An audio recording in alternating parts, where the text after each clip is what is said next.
Public को जब अपने मतलब का कंटेंट मिलता है, जब पब्लिक को लगता है कि नहीं कंटेंट में पूरी सच्चाई है, पूरे तरीके से इस मूवी को बनाया गया है, तो फिर पब्लिक उस मूवी को देखने के लिए ज़रूर जाती है भाई साहब। जय हिंद दोस्तों, वंदे मातरम। तो भाई आखिरकार हम लोग आज की तारीख में उस सवाल के सामने आकर खड़े ही हो गए हैं जो अब से 3 दिन पहले ही पूछना जाना शुरू हो चुका था कि क्या इसका वाकई में कोई असर होगा। यहाँ पर मैं मूवी की बात नहीं कर रहा हूँ, बल्कि मैं बात कर रहा हूँ उस बैन की जो कि राज्य सरकारों की तरफ से इस मूवी के ऊपर लगाया गया था। हालांकि जनता का कहना था कि हम ये मूवी देखना चाहते हैं, लेकिन राज्य सरकार को लॉ एंड ऑर्डर की चिंता है। तो मेरा आपसे सवाल यही है, और आप कमेंट सेक्शन में जाकर इसका जवाब जरूर दीजिएगा, कि राज्य सरकारों की तरफ से खासतौर पर वेस्ट बंगाल में जिस तरीके से इस मूवी के ऊपर बैन लगाया गया लॉ एंड ऑर्डर की सिचुएशन को हवाला देते हुए, आपको क्या लगता है, क्या उस बैन का कोई असर पड़ा इस मूवी के ऊपर? क्या आपको लगता है कि इस बैन को लगाने से जनता ये करेगी कि हाँ भैया हमारी सरकार ने बैन लगा दिया, हम नहीं देखेंगे?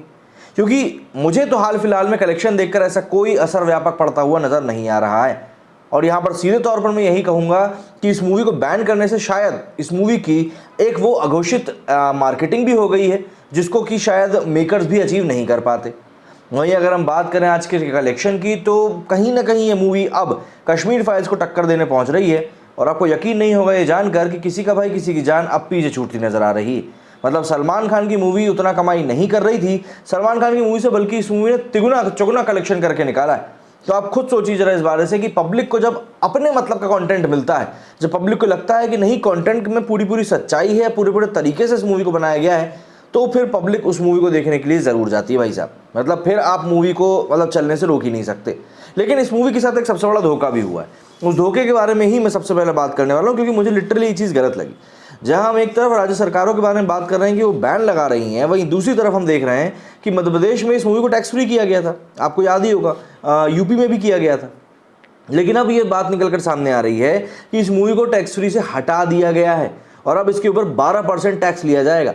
दरअसल मल्टीप्लेक्स एसोसिएशन की तरफ से ये हवाले से खबर आई है एमपी में कि क्योंकि ये मूवी एक एडल्ट कैटेगरी मतलब कि ए सर्टिफिकेट के साथ पास हुई मूवी है, इसीलिए इस मूवी को टैक्स फ्री नहीं कर सकते। तो क्या राज्य सरकारों ने यहाँ पर भी सिर्फ पॉलिटिक्स के लिए इस मूवी को टैक्स फ्री कर दिया था? भाई क्योंकि अगर ऐसा है, क्योंकि आप इतने बड़े महकमे को चलाते हैं, तो ऐसा तो संभव हो नहीं सकता कि जब आप टैक्स फ्री की घोषणा करने जा रहे हो तब आपको किसी ने बताया ना हो कि नहीं भैया ये मूवी टैक्स फ्री नहीं की जा सकती। भाई कुछ तो जानकार होंगे ही, क्योंकि आप जब किसी चीज़ को टैक्स फ्री कर रहे हो तो उस डिपार्टमेंट से भी तो आपने बात करी होगी ना, तो वहाँ के लोगों को तो इस बारे में जानकारी होगी ही सही। थोड़ी बहुत खबर आपको इसके बारे में बता दूँ तो मध्य प्रदेश में film the Kerala story tax free नहीं रह गई है। मध्य प्रदेश सिनेमाघर एसोसिएशन ने इसकी पुष्टि भी कर दी। एसोसिएशन के सचिव अजीजुद्दीन ने दैनिक भास्कर को बताया कि भाई चूंकि एक एडल्ट मूवी है, इसे टैक्स फ्री नहीं कर सकते। 2 दिन के लिए सरकार ने इसे टैक्स फ्री करने के बाद आदेश वापस ले लिया है और गुरुवार से हम 12% टैक्स लेंगे। मतलब सरकार की तरफ से भी अब यहाँ पर ढिलाई समझ में आ रही है। और एसोसिएशन के जो सचिव हैं अजीजुद्दीन, उन्होंने क्लियर तौर पर बोल दिया है कि भैया अब ये मूवी कहीं से कहीं तक भी टैक्स फ्री नहीं है। हालांकि योगी सरकार में यूपी में से इस बात की कोई खबर अभी तक पुष्टि नहीं करी गई है कि वहाँ पर अभी भी टैक्स फ्री है या नहीं। एमपी से लेकिन हाँ इस बात को बिल्कुल जोर दे दिया गया है कि नहीं यार ऐसी चीज़ हो चुकी है। वहीं ममता बनर्जी सरकार ने जिस तरह से उसके ऊपर बैन लगाया है, पब्लिक वैसे भी काफ़ी उखड़ी उखड़ी नज़र आ रही है। और कई लोग इसको अपीसमेंट की पॉलिटिक्स भी कह रहे हैं कि जिस प्रकार से वहाँ पर वोट बैंक कम होता जा रहा है उसको लेकर ही ये पूरा का पूरा घटनाक्रम किया गया है। हम ज़रा आगे बढ़ते हैं और देखने की कोशिश करते हैं कि भाई कलेक्शन कैसा आया है इस मूवी का, जिससे कि आप लोगों को भी समझ में आए कि भाई आखिर हम लोग कितने पानी में। तो भाई केरला स्टोरी के कलेक्शन की यदि हम बात शुरू करें तो पहले दिन आप जैसे कि देख सकते थे 8 करोड़ से उसने शुरुआत करी थी। वहीं पर अगर हम छठे दिन का कलेक्शन देखें, मतलब बुधवार कल का कलेक्शन देखें, तो उसने एक एस्टॉनिशिंग जंप दिखाई है।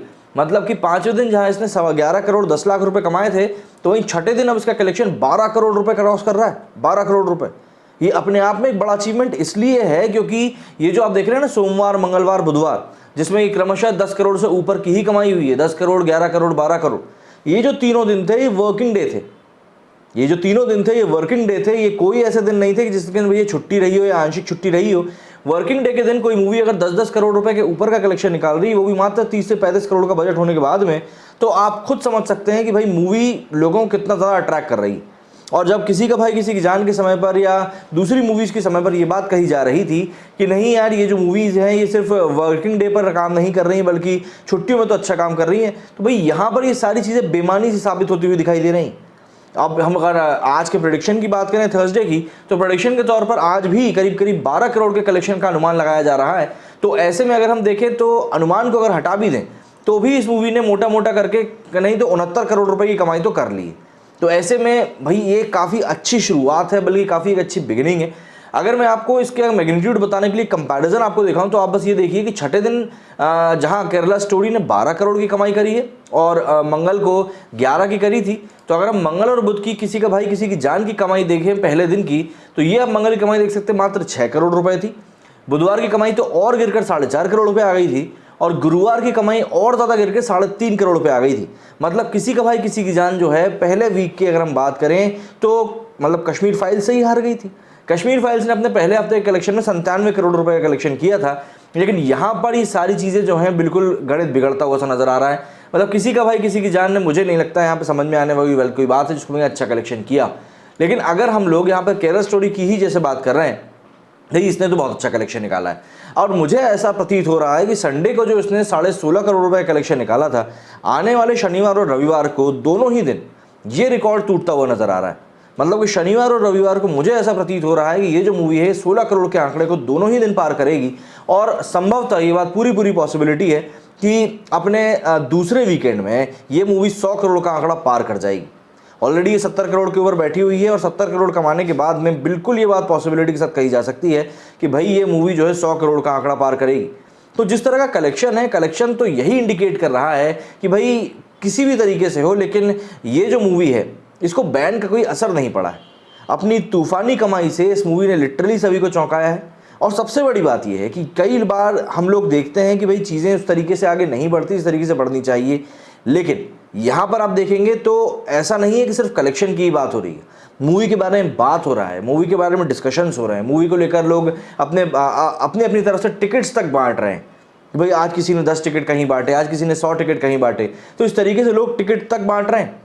जाहिर सी बात है जिस तरीके से ये चीज़ चल रही है उनको देखकर यही लगेगा कि कहीं ना कहीं इस मूवी में वाकई में कुछ पावरफुल मैसेज है जो कि पब्लिक को दिए जाने की कोशिश की जा रही है।